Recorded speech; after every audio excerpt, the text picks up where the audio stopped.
What up with it, y'all? This your OG partner, the legendary Kokane. You heard? From the SGB. Look, I want to give a shout out to the CALi series show. Y'all got to tap in. It's real, and it's with my homeboys, and you're gonna love this interview. Yeah, Kokane, out.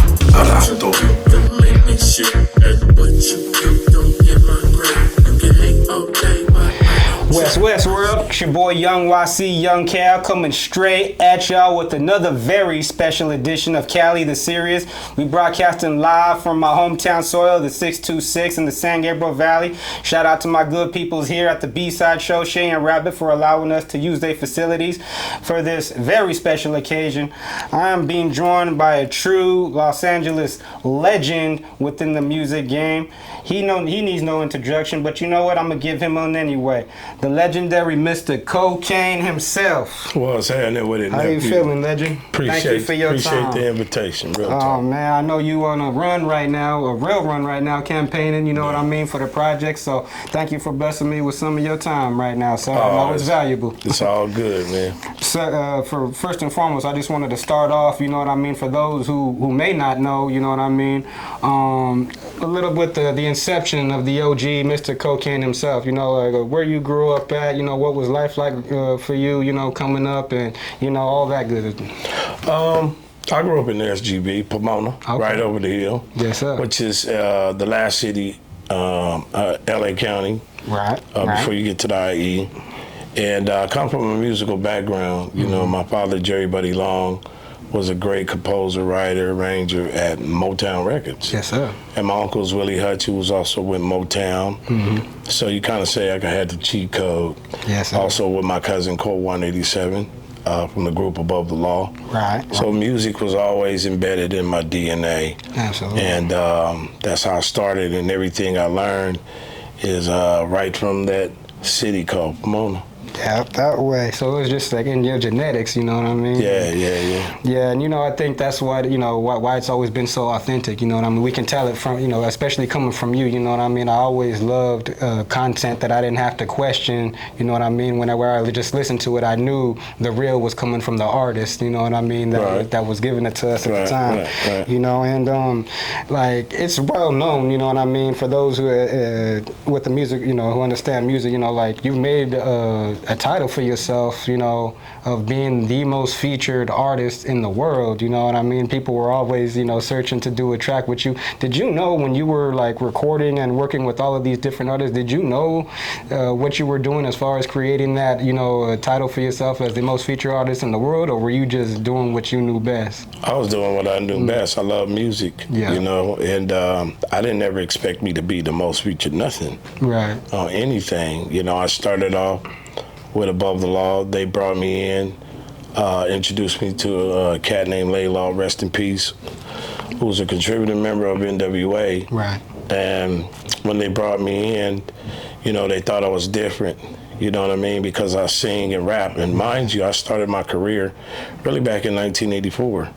You know what I mean? So I was always singing and rapping because we had the best of both worlds, growing up in the 70s, growing up in the 80s when hip-hop was really, you know, about to rise. You know, it just hit me. So it's like, you know, my style was like a big pot of gumbo or menudo, so to speak. Right. And once I met with Eazy through those gentlemen I explained, it didn't take me long to get signed because Eazy felt, dang, this dude sounded like George Clinton, Rick James, and he could bust. Oh, yeah. You know, a lot of people know me for doing features and singing, but my love was also hip hop. Right. You know what I mean? And that's how I got started. And back then, Eazy had landed a big deal with Epic Records. He was considered our West Coast Russell Simmons at the time. Absolutely. And it was Poor, Broken, Lonely, Above the Law, and Kokane. And I put out a record shortly after the next year, after Above the Law put out one of the most prolific albums. It was called Living Like Hustlers. True story. And I put out Who Am I? But at that time, prior to me putting it out on Epic Records in 1991, Epic Records was kind of scared at that time. You know, things a lot more different, but the FCC laws, you know, some of them really wouldn't permit them to say Kokane You know, even though NWA was niggas with attitudes, they wouldn't say cocaine because they felt, nah, we could tolerate the NWA, but we can't say cocaine on the radio. Right. But that door, to tell you the truth, that door slapped in my face was good for me, because the guys, you know, from Above the Law and NWA put me up to the challenge. So they invited me on the Eva Pozagan album, Niggas for Life. And once I did that, I introduced the character just as well on the Who Am I album, because my album came out in 91, but they changed the name, and people were like, looking for cocaine. Right. I came out with a cut called Nickel Slick Nigga in 1991 off the Who Am I album. That was my very first album on Ruthless Records. But them not saying my name, the gentleman was like, fuck that. Put you on the NWA stuff, put you on Black Mafia Life, Above the Law. And like I said, I introduced a character called Sweet Talk. Well, I ran y'all across the USC counting once. They don't even know. And then I did a Jamaican accent. Tell the pussy world you'll see if. You'll see if. We're no bumperclad mob, keep Babylon on the run. Yeah. And Easy gave me an opportunity to co-write on the Niggas for Life, which was Appetite of Destruction. Right. So I wrote his 10 Gangster Commandments on Appetite of Destruction. Classic. Yes, sir. And also throughout the Above the Laws in Black Mafia Life. And my first platinum record, you know, was good. So I didn't care about the door and radio being slammed in my face, was being a co-writer and as well as being featured on Niggas for Life album. Absolutely.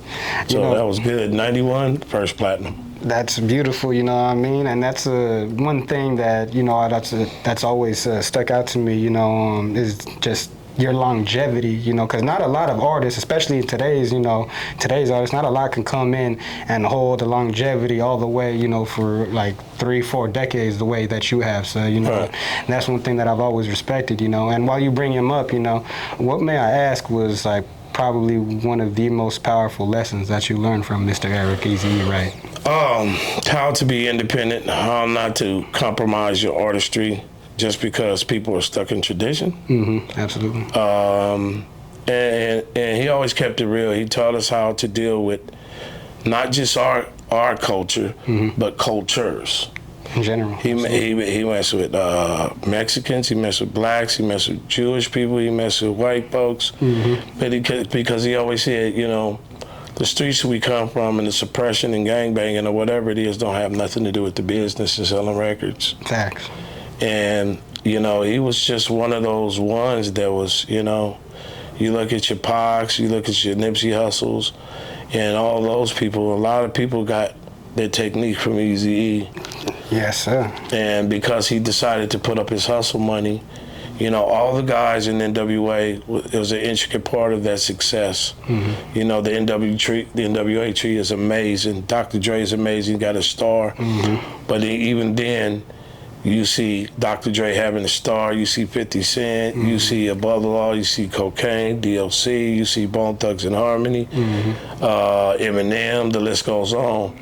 None of that would be possible if Eric didn't put up his hustle money. Exactly, and invest in himself. And none of it. In group, absolutely. So the success of Ruthless is the reason why Death Row was successful, because of the success of Ruthless. Yes. Some things happen, pro cons in any situation, but you know, I honor him because Eric was one of a kind, man. He didn't ever, you know, you walk into the room, he made you feel like a millionaire.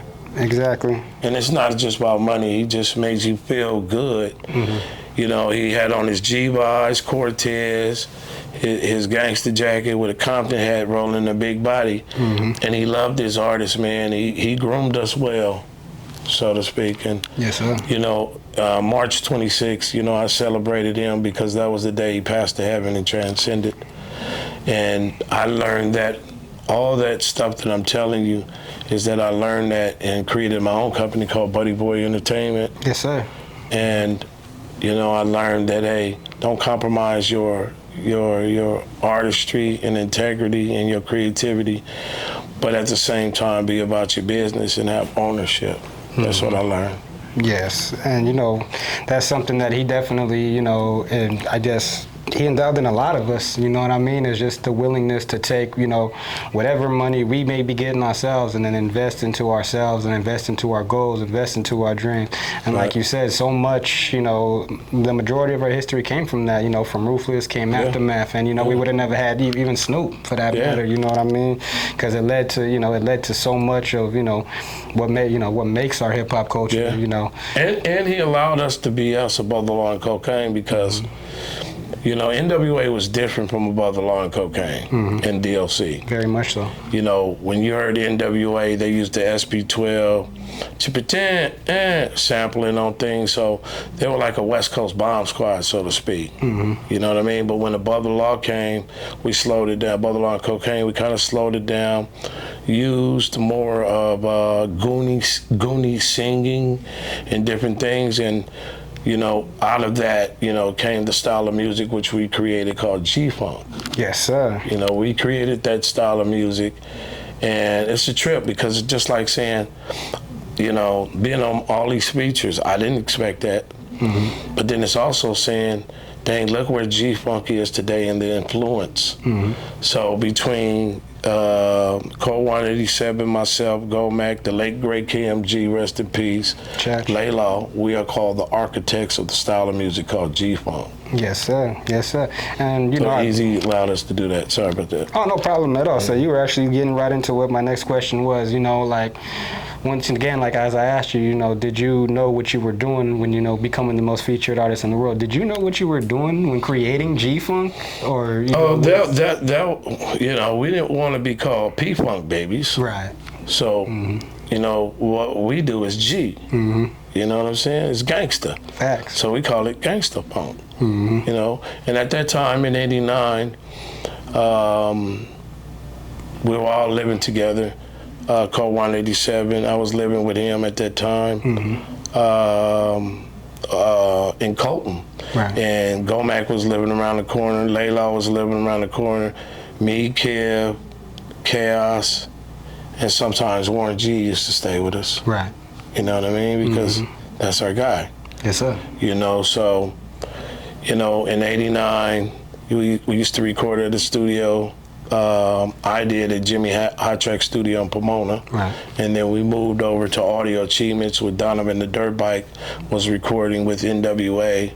And it's some crazy stories. There's some stories I want to reveal, but then I got books and stuff coming out. But the atmosphere was just amazing, man, seeing all those cats do what they do. And, you know, like I said, we didn't want to be called P-Funk, even though Parliament and Funkadelic, you know, inspired us just like Ohio players, the Bar-Kays, Zap, you know. So we labeled it G-Funk. So you never heard the word G-Funk before because that was just our style of music. When we was doing Black Mafia Life, there's a song called Call It What You Want, and Tupac and Money B is on that song. Right. You know, actually, Humpty Hump, rest in peace, Humpty Hump was supposed to be on the song, but Tupac was around because he used to hang around NWA, Above the Law, Laylaw, Kokane all the time. Right. Rest in peace, Shock G. Rest in peace, Shock G and Tupac. So he hopped on the cut and then he asked Hutch, what's that style of music that y'all do, you know? And we said, we call it G-Funk. So he said, Pac was quick, man. Pac was so amazing. Yeah. He was quick. He said, I'm from the G-Funk, but you can call it what you want. That is the very first time that y'all ever heard on record the word G-Funk. Yeah. You know, so he kind of coined it, what we created. And then later, you know, we was going through the discrepancies at Ruthless Records because of we felt the paperwork on certain things wasn't right. And this was around the time when we did Above the Law 1991 record, but we had to put it out in 92 because Dre left. Right. And then we felt when Dre left at that time, you know, because music is supposed to inspire each other, but we felt they kind of took the elements of what we were doing, and that put a sour taste in our mouth. And then, you know, Suge back then, prior to the Death Row, he was actually my manager. You know what I'm saying? Yeah, Suge was my manager at that time. But moving forward, we did our stuff, and then Snoop and them did that thing. But a year before that, Snoop auditioned him and Nate Dogg after he came from the Armed Service. Warren G took him up to the studio on La Cienega in Centinela. That was our studio. And I auditioned from Above the Law Hutch. I was right there, and I felt Snoop was a cold freestyler, and Nate Dogg had a silky soul voice. So actually, they were going to be ruthless artists before Death Row. Before even Death Row. In '91. But when everything broke apart because of the discrepancies at Ruthless Records with the paperwork, you know, Eazy-E wanted to rekindle and say, man, there's nothing I won't do for my artists. Let's rekindle the relationship. And let's do it. But Dre never came to the meeting. He already had Snoop and them left. And it was already shot in their brain, whatever influence that Suge had, you know, they all left. But we stayed, rekindled our business relationship with Eazy-E because we love the man, you know what I'm saying? Still do. And don't forget who brought you to the dance type shit. Yeah, so we did our thing, and then '92 it had to come out because it was competing with the Chronic or something. I think '92 or '93, and when you hear the Chronic and Black Mafia, like they sound similar. Very much so. Very much similar. The ideas. So we knew we was light year grooving. We wasn't tripping, but then we get on, and you know. We hear that at that time Death Row just shot a missile at us, dissing us. You know, Snoop dissing Eazy-E. Then on a song called Blunts and Tangeray, Corrupt, dissing Kokane, talking about claiming your cocaine. And I get it. If you ride with your crew, whether you're wrong or right, you're going to go ahead and mash with your gang. Allegiance is everything. Yeah, and we was like, okay, we're going to do what we're going to do. So Eazy-E put out Dr. Dre, 187 Killer. That's why I did Any Last Words. You know, and he did Compton City G's. In 1990, I put out Funk Upon a Rhyme. Now, that was the Death Row diss. A lot of people don't know. We were going hard at Death Row. Corrupt, Snoop, Dre, because now we're enemies. Y'all at war now. Yeah. We at war now. We didn't start it, they started it. You know what I mean? It's real shit. But we put out the record, and the Funk Upon a Rhyme, because we did that record, that was the precursor to Uncle Sam's Curse. Above the Law, which came out later in the same year. But we were going hard on the yard on them. And then during the time we was doing California with Above the Law, Easy was having complications, coughing and different things. And last time I was with Eric, it was with me, KMG, the late KMG, Eazy-E, Hutch, and of course myself. And we're sitting down at the House of Blues on Sunset. And a homegirl at the time was Jada Pickett. You know, her, Regina King, before they had success, and that was just a homegirl. You know what I mean? She was gonna actually do the video, but Eric was coughing like, and we was teasing him, like, what you doing? Because he used to spit in the rag, but we used to, that's nasty. And when we left, it was like, so we knew something wasn't right. You felt it. Yeah, but Eric was like, he told me, he said, man, do your thing, man, you're gonna do good. Like if to say, I might be checking out of here. So I think a week go by, and then we hear this, man, Eric got AIDS. We was like, nah. But then it was true, so we went up to the hospital. We didn't get a chance to do it because at that time, Tamika Wright and the late Ron Sweeney, they set the Muslims up and nobody can come in. And I'm glad I didn't see Eric in tubes and different stuff like that because I don't want to see that. That stuff sticks with you. Yeah, so we said our farewell to him, and it put me in a zone because at that time, all the assets and different things was frozen. And I needed money, and I had kids at the time. So the best way I can get money is use my voice. So I used to go just walk in the studios. People didn't even know I was coming. Walk into the studios and do my thing. And 9 times out of 10, it was a blessing for them to put me on. And one of the biggest things that I'm so grateful is my Chicano brothers, because they kept me fed for years, bro. You know what I'm saying? It was an exchange, of course. What I do for you, what you do for me. Fair exchange, ain't no robbery. And then I just started messing with A-list artists, and I was always working, back-to-back to sessions.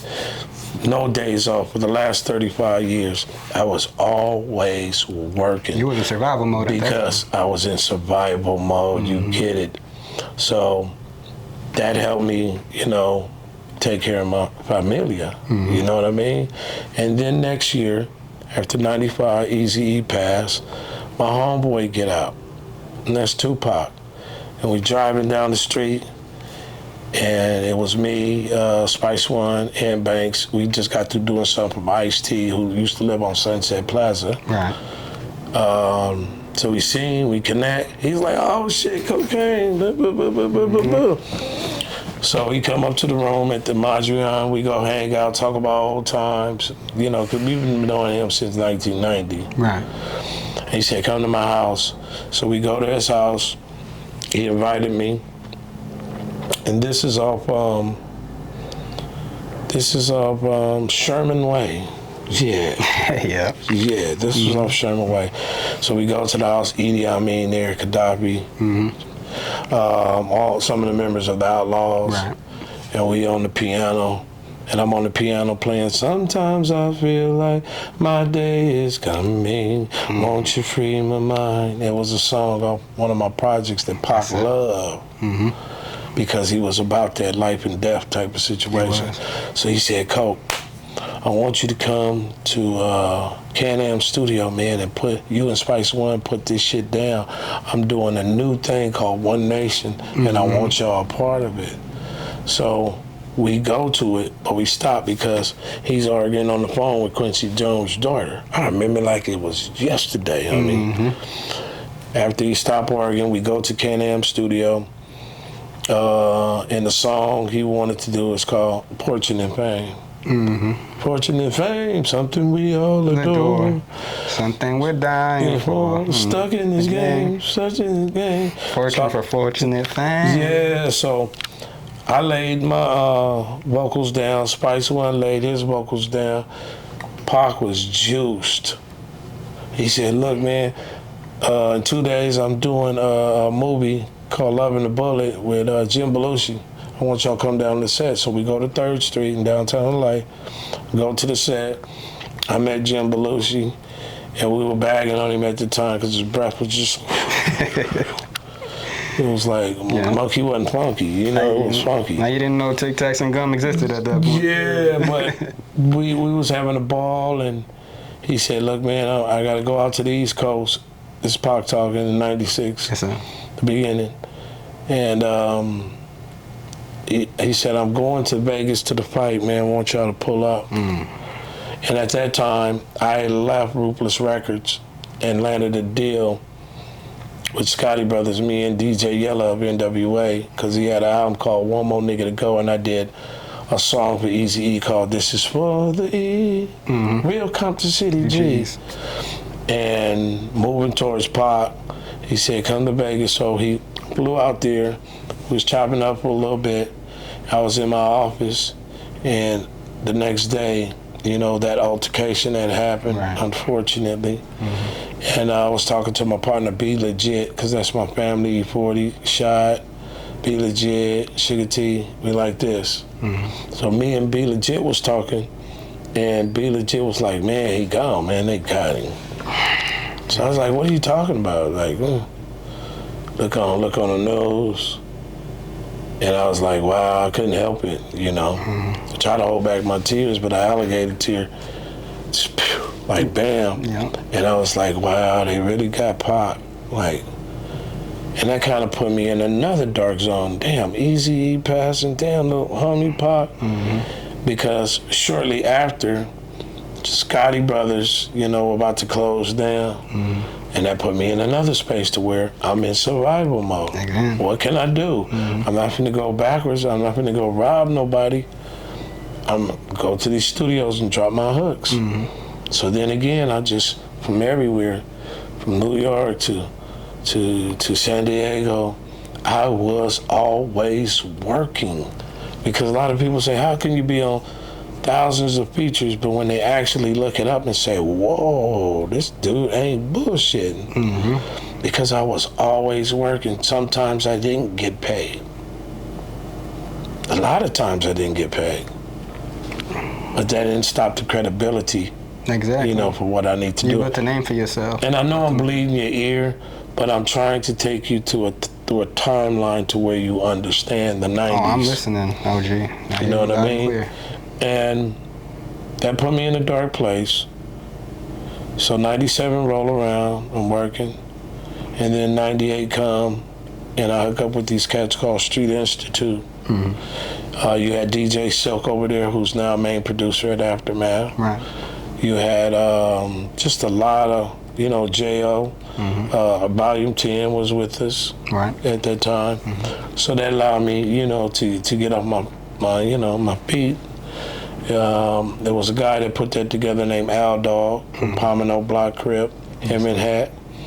And it gave me a second chance because, you know, Trey D always used to come, and Half Dead always used to mess with us in Upland at Street Institute Studios. Well, ironically, Snoop lived down the street in Claremont, which is considered Pomona, outskirts of Pomona. So he's sent the kite through Half Dead, and knowing I was up there with messing with my people, Street Institute, and somehow, you know, we got together and squashed whatever little beef because he was way past death row. He was no limit, you know, and I was just a free agent at that time. So as men, we squashed it because I knew Snoop. At first, he was a big fan of Kokane. He auditioned for a Butler Law, so I knew him already. I was already on. So he honored that and came over there. He said, I'm going to create a new situation called The Doghouse, you know, because he had Doggy Style records. We went over there, and the first song I did is on the BSide. Dum dum dum dum, oh dum dum dum dum dum dum, and that was at the Music Machine in Hollywood. I think the Music Machine. And we just stayed over there, and that gave me a chance to link back up with Dre and get on Chronic 2001. Yes, sir. Which me and Nocturnal, shout out to Nocturnal, we actually sing the hook. One of my favorite songs on that album. LA Niggas. It's on LA, yep. So I'm like in the mix. And then Snoop just, you know, he loved the sound and style that we came. And we had a cold chemistry. Because of where he came with the smooth flow, and Kokane came with this. And at Doghouse, the atmosphere was so incredible because you had Nate Dogg coming through, you had Battle Cat, Red Reg, Jelly Roll, Superfly. You had all those incredible musicians, and then you have Kokane come in. Now, I thought I was going to be on at least 2 songs, but Snoop decided to put me on like 8 or 9 songs on The Last Meal.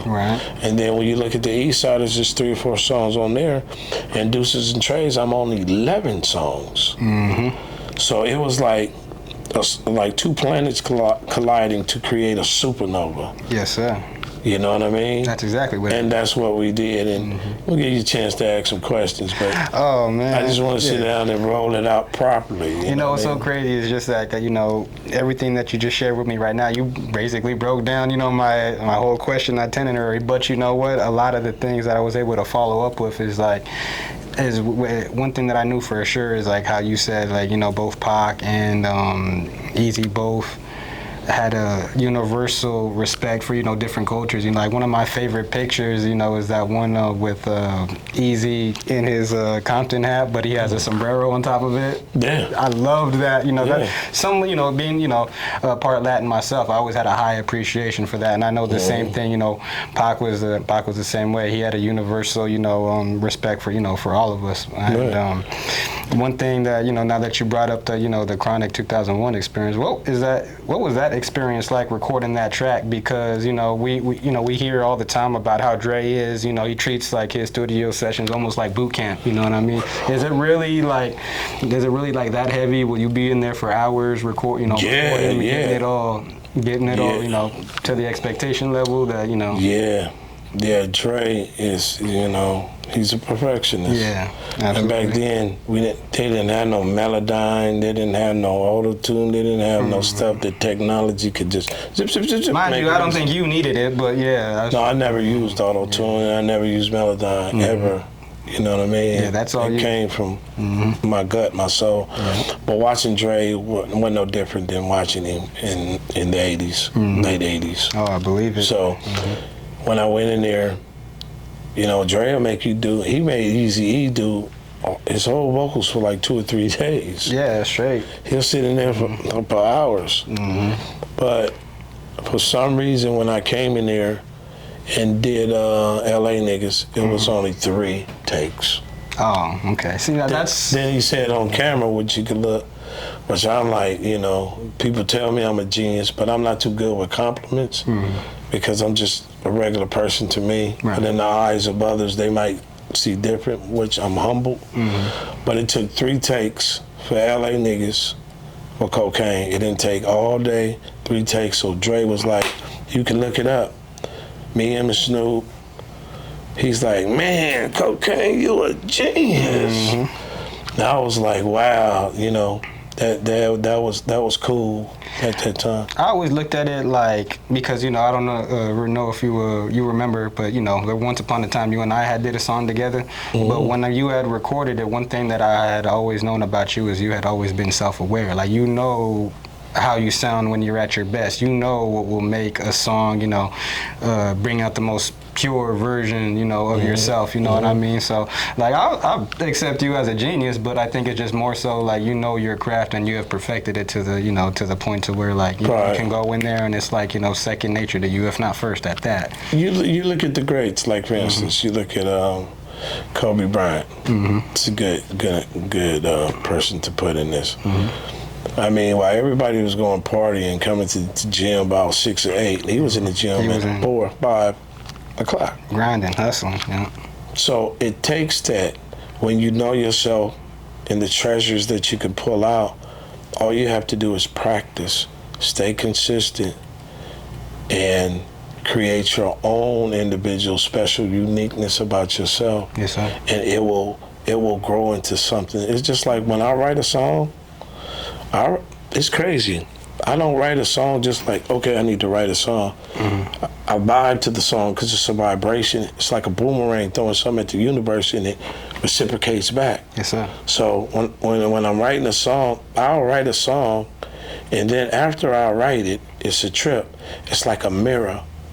The song start writing itself and talking to me and start writing me. Yes, sir. So I'm writing it, but it's writing me. Like string theory, another dimension. And those songs, every song that I touched on, I did put my best foot forward. And it's the creation that you stay consistent with that will create itself. And your creation will create you, and you will create your creation. Yeah. The music will tell you, see what I'm saying? The music will tell you, talk to me, I'll talk back. Yeah, it does. It's like a mirror. Yeah. So, being on all these features, one thing I get a kick out of it, because the accolades is cool, yeah, it's cool. But I like to see my familia inspired by that, and so many youngsters who ready to give up. Don't give up. I don't care what's going on. Do never give up. If it look like a mountain to climb, just be comfortable standing on your hill and conquering your hills, because those hills will lead you to the mountain organically. You ain't gotta chase it. It will chase you. But you gotta put your best foot. You gotta dream big. You gotta put it in the universe, and you gotta constantly stay consistent with your creation. That part. Appreciate that, OG. I actually needed to hear that right now, you know. You know, and then it's crazy to me because, you know, one thing as I look back, you know, because I was a child, you know, all those years, like, you know, when you were starting out, you know what I mean, and then those 90s era, like that was like my childhood, you know, and then I came you know, I would always listen to you because, you know, my stepfather at the time, you know, he was big about, you know, especially about West Coast music and all that. So I would remember, you know what I mean, always, you know, we would be dropping off my mom's or just riding through LA with, you know, your music playing in the background, and then, you know, I would buy like my first album probably was when I was all of 10 years old, you know, the Chronic 2001.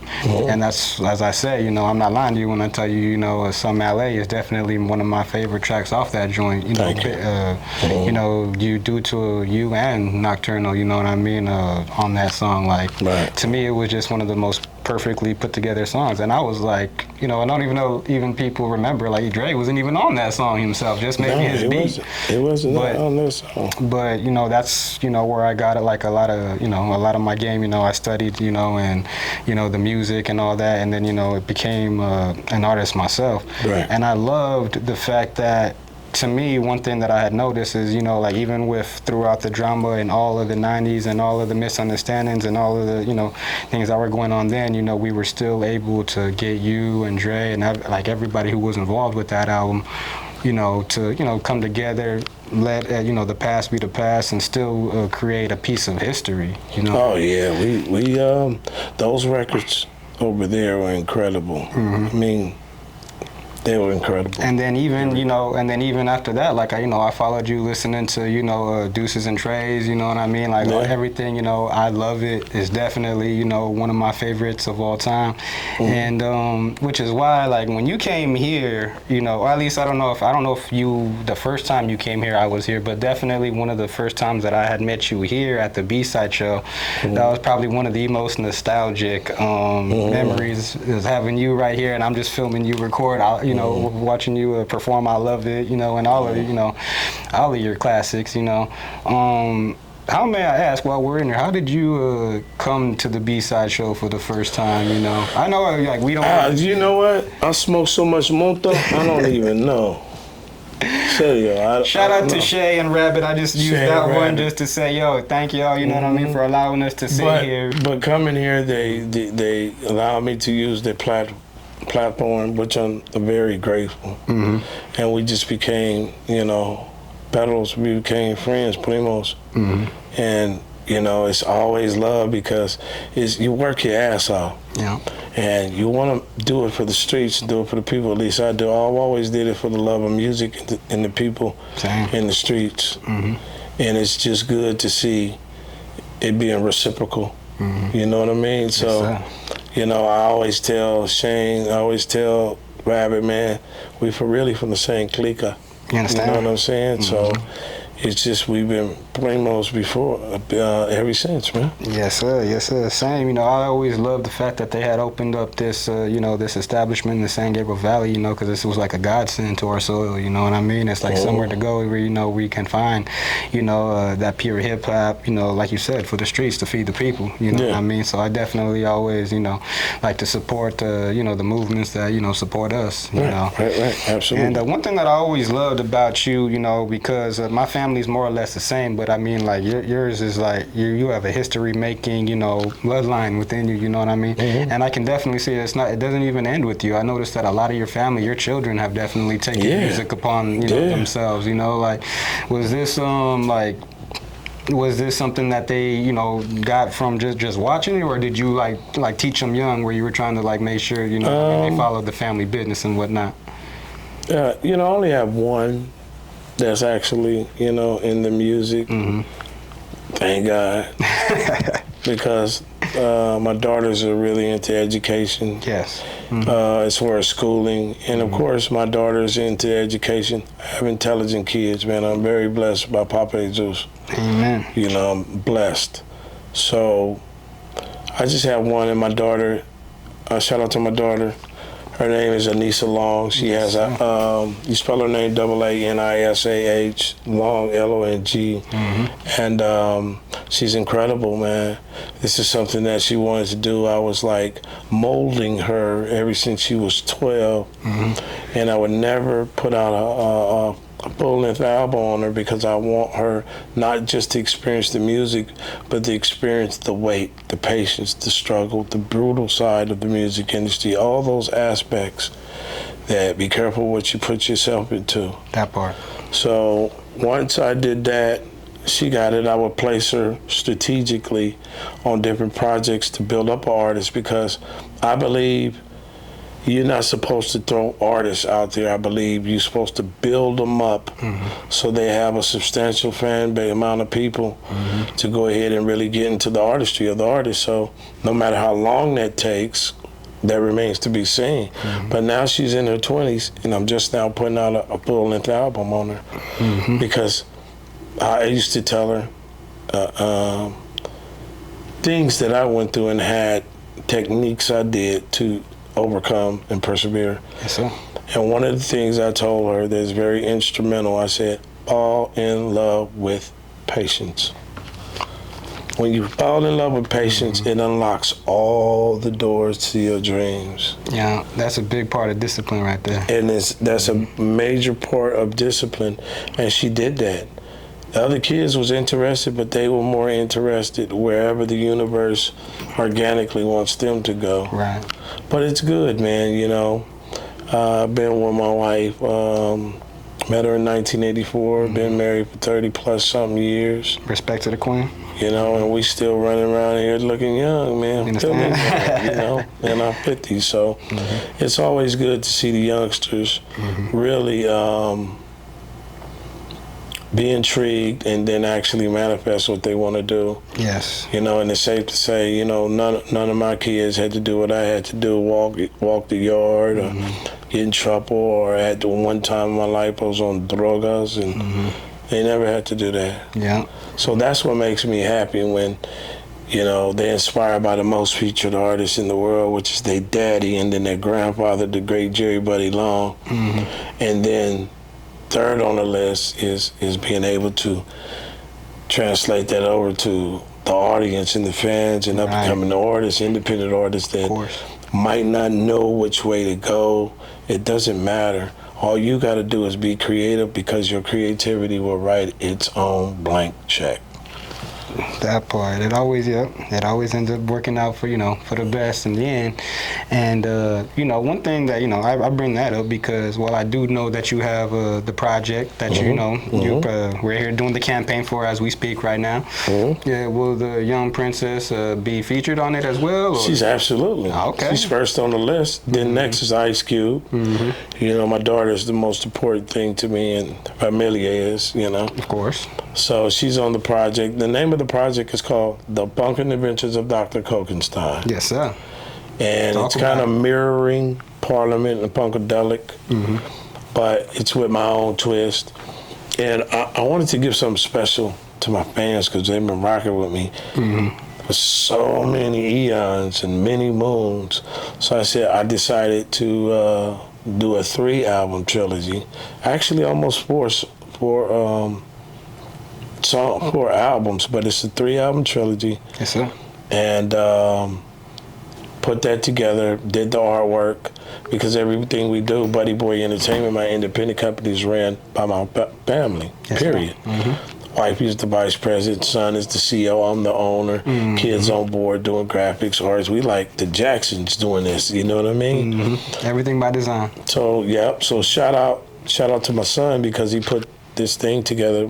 He created my website. He created a money-making machine, because now everybody's getting on this .com site, but we was already ahead of the game years ago, because we kind of picked up from what Prince was saying with Napster and different other things. He's like, hey, the fuckery's coming, you know. So we had our .com site, and it was like framing your dollar, you know what I mean? But then every year we start collecting people because the power of direct marketing is the most important when it comes to the independents. Because you cut the middleman out. You know, the way these streaming companies made it, they raped the artists and they made the most they ever did with advertisement and everything in the history of the music business. While the artists suffer, have to go do shows to get their stuff, but we were already ahead of the game.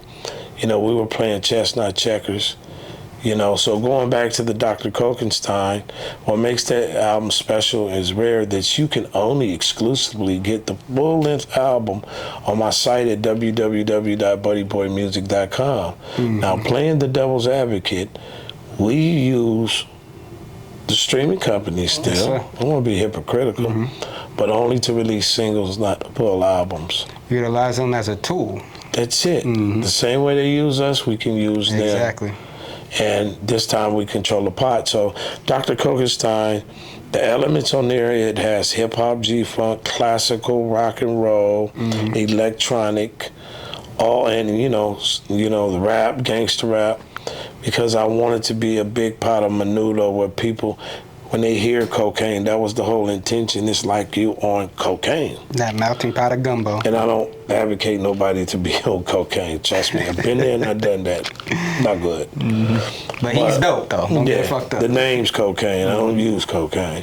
So it's out right now. Who else we got on there? Corrupt.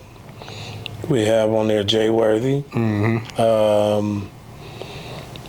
Troop. Steve from Troop. Just some more people on there. I can't think of everybody. For the blue carpet at that. Yeah, and Ann Banks is on there.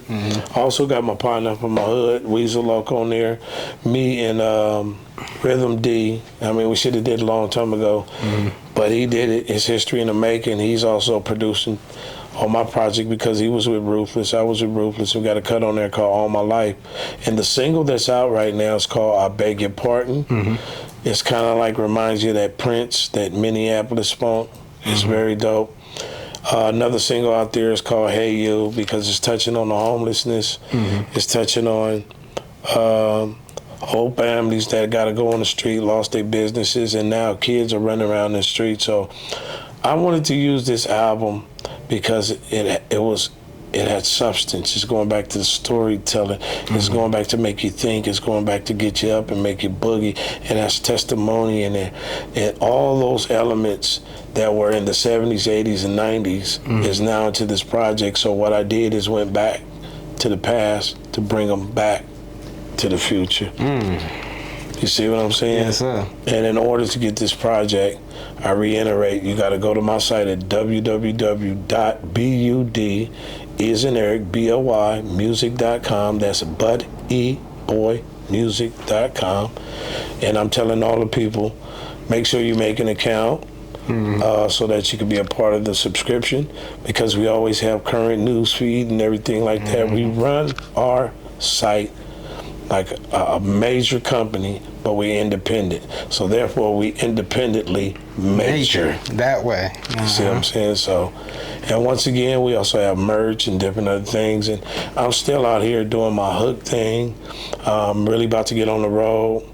I'm doing something with some of the members of Parliament, Gary Snyder Jr., some of the members of Fishbone. I'll be doing stuff. We have our first show coming up in Las Vegas. It's called P-Funk Meet G-Funk. April 26th. Okay. Yeah. That's going to be fire. There's a lot of good things that we're bringing, not only to our generation. It's more so a blessing to see the younger generation really cater to what's going on, dig in the crates and adopt the sound so you can invent some things such as we did. You got to remember, everything is tribal.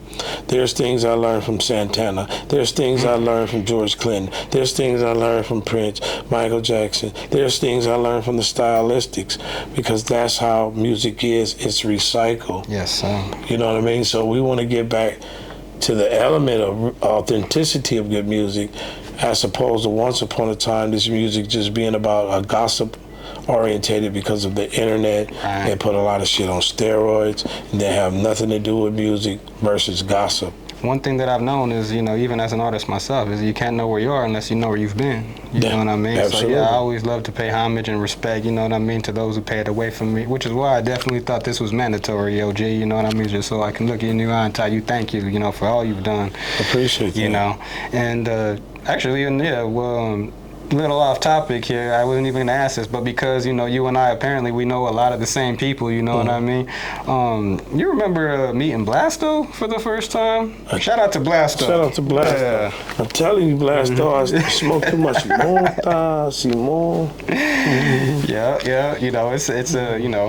It's a definite situation that we move a lot in a lot of similar ways, which is why we run into each other like here, and then people, we all know people who know people. Mm-hmm. But in closing, OG, I just say that to say this, is that I definitely wanted to let you know on behalf of like our entire Soul in the Coast is that you've made the West Coast very proud, for so many different reasons, like for so many different decades, I've roamed through the streets of the West Coast hearing your voice, come out of different vehicles, and even running into you and seeing you in different videos, and you definitely have been like one of my biggest inspirations coming up, and I thank you for that, and working with you and whatnot. Good talk. But yeah, in closing, what may I ask are you proudest of about the West Coast?